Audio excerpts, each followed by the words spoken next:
Welcome to another Groove of the Week episode. This time we're going to be looking at Stuart Zender's line on Jamiroquai's Manifest Destiny from the 1994 album The Return of the Space Cowboy. Here's how it sounds.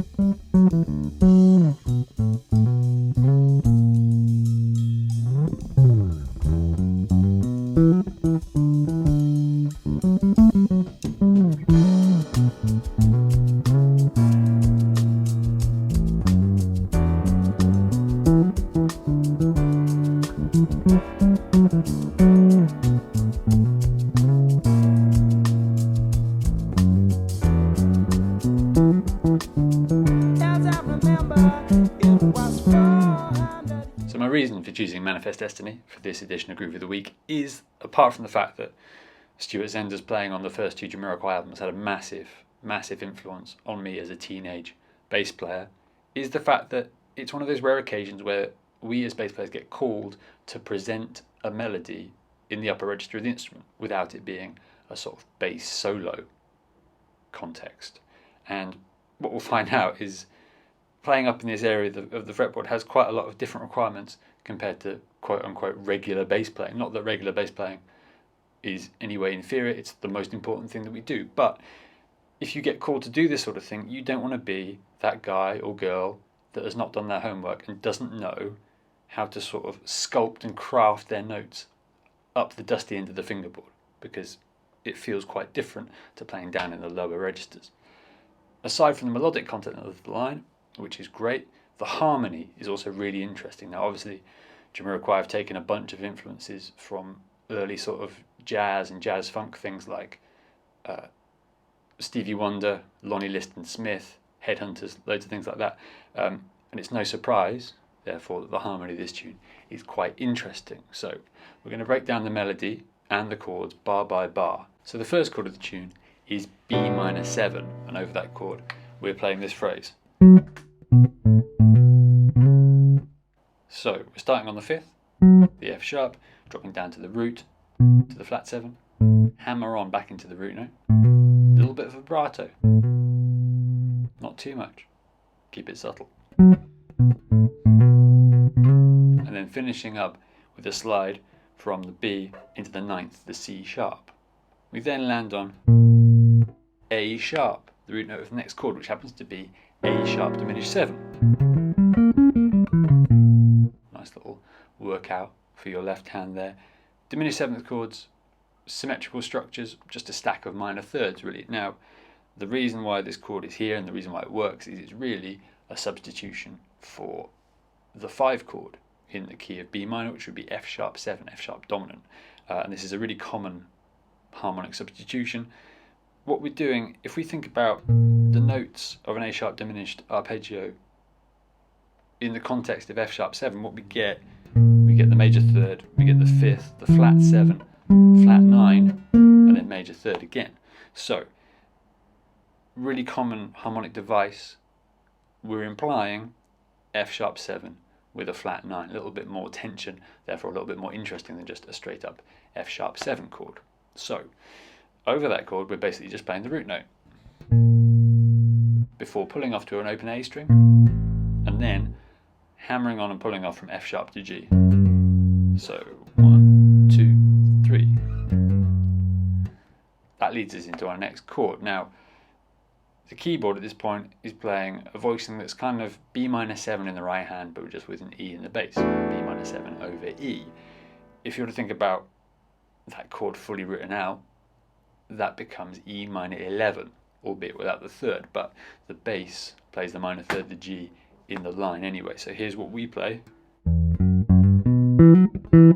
So that, starting out on the E on my little finger, 9th, hammer on into the minor third, 5th, octave, and then hammering on again into the 9th, little muted note, and then back to the root note. Okay, so the whole line up to this point.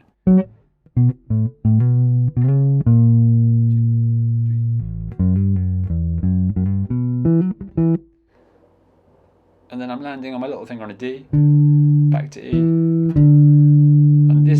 becomes the root note of the next chord, D major 6. So up to this point, 3 out of those 4 chords had very, very similar voicings in the right hand of the piano, but the changing bass notes give them a different harmonic context. Nice little slick writing trick there. So left on the D, we're then using the open D string to facilitate a position shift higher up the neck. So we've had this line, open D. So again, in between those upper register notes, we've got some open Ds. So and then that brings us round to the start of the chord progression again. Now, the second time we go around the chords, there's a couple of interesting little variations that Stuart Zender puts in.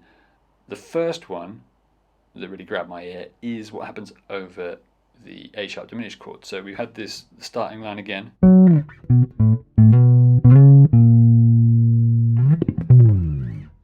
And we get this interesting like cascade of muted notes and a slide.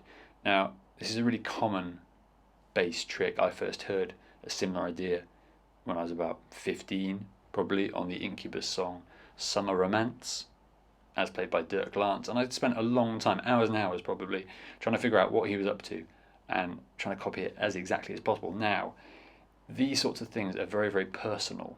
No two players are going to do it the same. It's sort of like a sonic fingerprint. So you can definitely drive yourself mad trying to get as close as possible to the original, but it probably won't happen. That's not to say that you shouldn't develop your own spin on things, because it's an interesting thing to have in your bag of tricks. So all I'm doing, I'm playing the A sharp, sliding up, and then when I get to the top of the neck, I've just got this finger lightly over the strings, not really pressing down at all. I'm just raking through. And then when I get to the E string, I'm sort of half fretting a B and then sliding down. So, and it's more about the rhythmic effect. It doesn't matter, the notes are not particularly important, the pitches are not important. It's a rhythmic effect, and you get that rapid descent from very, very high notes to low notes, which is, really grabs the listener's attention. Great way to drop into a bass line. From there, we're into our E minor 11 chord, and it's business as usual. And over the last chord, the D major 6, we have a different variation. First time, second time. So there, instead of playing the second, the third, and the fourth of the chord, we're playing the third, the fourth, and the fifth. Okay, so whole line the second time round.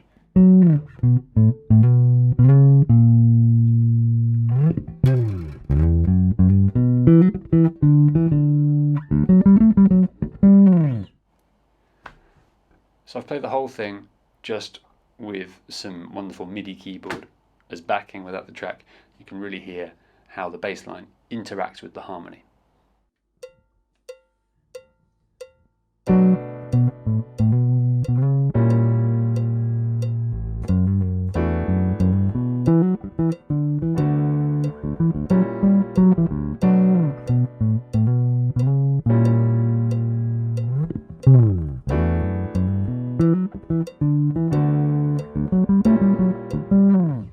So there you have it, Stuart Zender's wonderful melodic line on Jamiroquai's Manifest Destiny.